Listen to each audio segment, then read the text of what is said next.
আমার প্রিয় বন্ধুগণ, আমার ভাই, আল্লাহ পাক রব্বুল আলামিন সর্বপ্রথম সৃষ্টি করেছেন কি? মউত। তারপর দিয়েছেন হায়াত। এই জন্য আমাদের মৃত্যুবরণ করতে হবে। তিনটি অতিথি আপনি চাই বা না চাই আপনার আমার কাছে আসবেই। একটি হলো কি? রিজিক।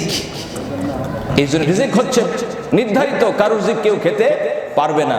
এই জন্য রিজিক যেন আমাদের বরকতময় হয়। কোন সুবহানাল্লাহ, আল্লাহুম্মা আমিন। এই জন্য নাম্বার 2 তাকদীর। তাকদীর আপনার আমার কাছে আসবে, এই জন্য তাকদীর যেন আমাদের কল্যাণময় হয়। নাম্বার হলো 3 মৃত্যু। সে মৃত্যু যেন আমাদের ঈমানে মৃত্যু হয়। কোন সুবহানাল্লাহ। আমার প্রিয় বন্ধু, আল্লাহ বলেছেন কুল ইন্নাল মাউতাল্লাযী তাফিরুনা মিনহু ফাইন্নাহু মুলাকীকুম। মৃত্যুর সাথে তোমাদের মুলাকাত পেছন দিক থেকে হয়, সামনের দিক থেকে। আল্লাহ রাব্বুল আলামিন বলেন আইনামা তাকুনু ইদরিকুমুল মাউতু ওয়ালাউ কুনতুম ফি বুরুজিম মুশাইয়াদা। মরণ থেকে পালাও তুমি, মরণ তোমায় লইবে ঘিরে। যদিও সিঁড়ি এ মহারোগের চিকিৎসক নাই সেই ওষুধ জগতে, খুঁজে কাতর হইলে কি হবে পারিবে না তারে ফিরাতে। কথা বলেন ঠিক কিনা? মৃত্যু আমাদের হবে, মৃত্যু থেকে আমরা কেউ পালাতে পারবো না, ঠিক কিনা? এই জন্য মৃত্যু তো আমাদের হবে, সেই মৃত্যু যেন শহীদি মৃত্যু হয়। মরতেই হবে যখন শহীদি মরণ দিও আমাকে। মরতেই হবে যখন শহীদি মরণ দিও আমাকে। শাহাদাত জানি শুধুই জীবন, শাহাদাত জানি শুধুই জীবন। সে জীবন দিও আমাকে, মরতেই হবে যখন শহীদি মরণ দিও আমাকে। বলি আমিন। কারণ শহীদি মৃত্যু হচ্ছে সবচাইতে উত্তম মৃত্যু। মরার সাথে সাথে আল্লাহ পাকের জান্নাত। কোন সুবহানাল্লাহ। শহীদের 6টি পুরস্কার। 1 নম্বর হলো শহীদের রক্ত জমিনে পড়ার সাথে সাথে আল্লাহ পাক তার জীবনের গুনাহগুলো মাফ করে দেয়। সুবহানাল্লাহ বলবেন না? নাম্বার হলো 2 তাকে ঈমানের চাদরে পরানো হয়। নাম্বার হলো 3 তার কবরের আযাব মাফ করে দেওয়া হয়। নাম্বার হলো 4 যেদিন কিয়ামত হয়ে যাবে, মানুষ যেদিন ভয়ে ভীত সন্ত্রস্ত থাকবে, সেদিন শহীদরা নির্ভয়ে থাকবে।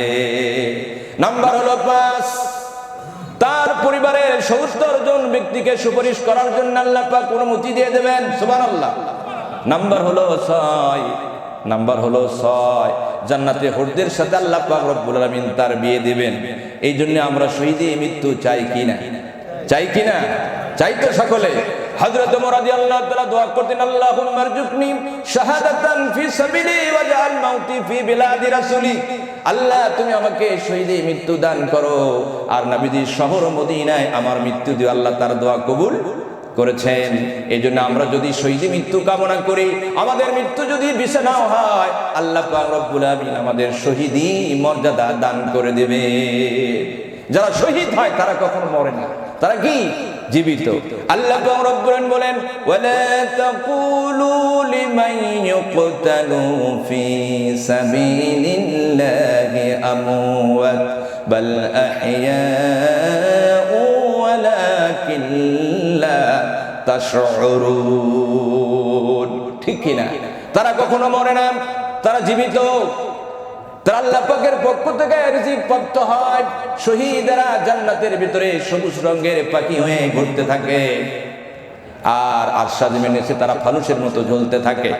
আমার প্রিয় বন্ধুগণ, আমার ভাইরা, আমি আর 5 মিনিটের ভিতরে কথা শেষ করে দেবো। ভাই কষ্ট নেবেন না, শেষ করে দেবো। আমার প্রিয় বন্ধুগণ, আমার ভাইরা, ঈমানদাররা, শহীদরা যখন জান্নাতে চলে যাবে, আল্লাহ পাক রব্বুল আমিন তাদেরকে বলবেন, শহীদেরা, ঈমানদাররা, আমি তোমাদেরকে যা ওয়াদা করেছি তোমরা কি তা পেয়েছো?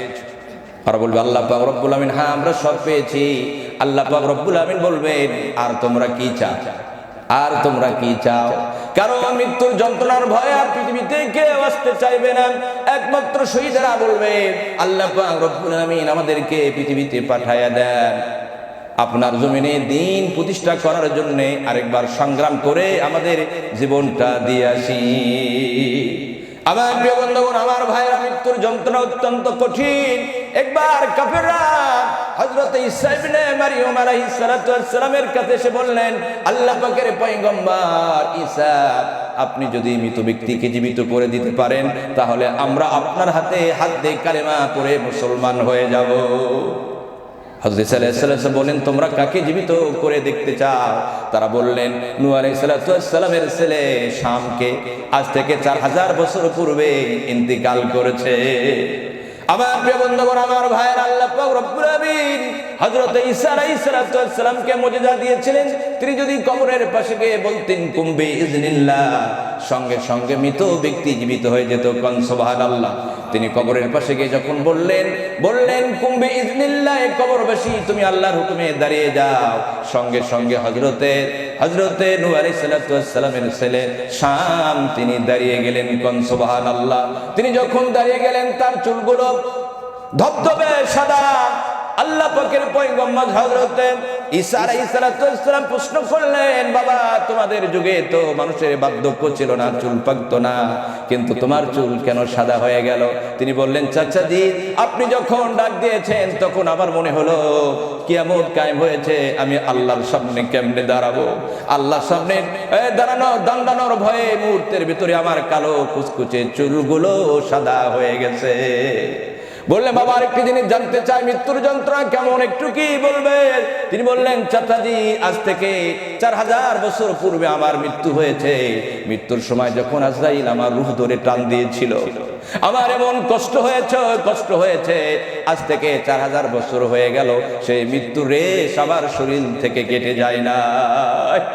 আমার প্রিয় বন্ধুগণ, আমার ভাইয়ের, এই জন্য কবি বলেছেন, মৃত্যুর যন্ত্রণা কত যে কঠিন, সইতে আমি পারিব না, কবরের আযাব কত যে কঠিন না।